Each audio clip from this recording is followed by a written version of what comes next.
to us so we don't have to go out and work. I enjoyed some of those game shows, I tried some of those same magic pills, and I subscribed to some of those same beliefs about success. But then I woke up one day feeling like I had been brainwashed because without realizing it, my mind had changed to think I could somehow have it all without discipline, sacrifice, or hard work. The only problem with always looking for shortcuts is that most of us aren't going to win American Idol, the lottery, or Deal or No Deal. It's rare that someone you know will make it as a big star in Hollywood, the NBA, or the Olympics. So while there are some great gimmicks out there and some great success stories, the idea of betting on becoming an overnight success doesn't seem like a sound plan to live by. I'm not prepared to leave my life's success up to chance. Are you?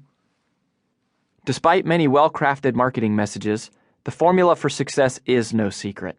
It's just been long forgotten in our world of excess, and it's so obvious that it's elusive.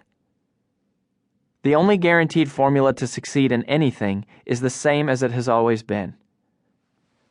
Around the house, growing up, my family always promoted success because my mom and brother would say to me, "One day, Roar, you're going to grow up and you're going to make it."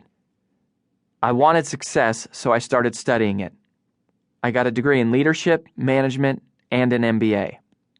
While in college, I just so happened to get recruited into one of the world's most intensive training programs on success for young people, the Southwestern Company. Southwestern taught me the true principles of business and personal success that have enabled them to create an entire family of companies over the past 150 years and literally hundreds of the world's top leaders. Southwestern was a culture that bred success, and it not only exposed me to life principles, but also gave me a platform to build my own $500,000 business while I was still in college. There I became infatuated with what made people successful. I started meeting and interviewing successful people from all walks of life. I read dozens of books from the most successful people in the world. I spent thousands of dollars on courses and spent countless hours thinking about one inescapable question. What makes successful people successful? Later, I even co-founded a multi-million-dollar international training company called Southwestern Consulting, which puts on large motivational success conferences. We have tens of thousands of successful people come through our training. We coach hundreds of the most successful salespeople and entrepreneurs in the United States. Now I keynote at corporate events for top organizations all around the world, and what I have learned is that there is one thing that all successful people have in common. Successful people have all had to do things they didn't feel like doing in order to get where they are.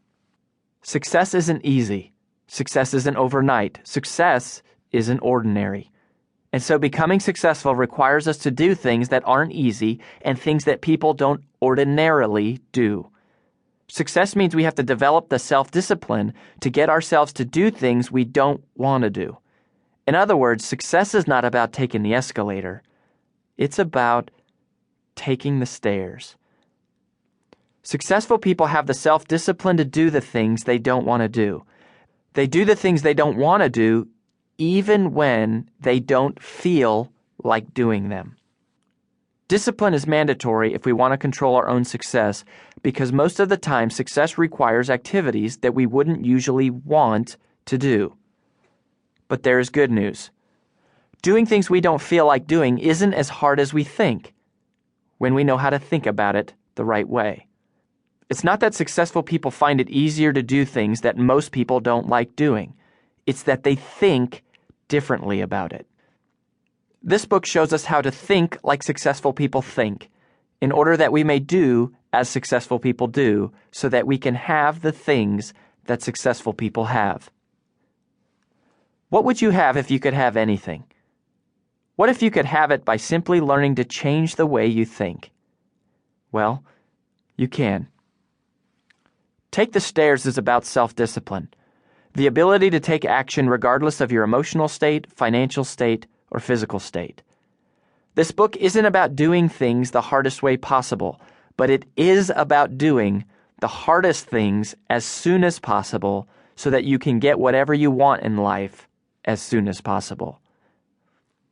Imagine what you could accomplish if you could get yourself to follow through on your best intentions no matter what. Picture yourself saying to your body, "You're overweight, lose 20 pounds," or more. Without solid self-discipline, that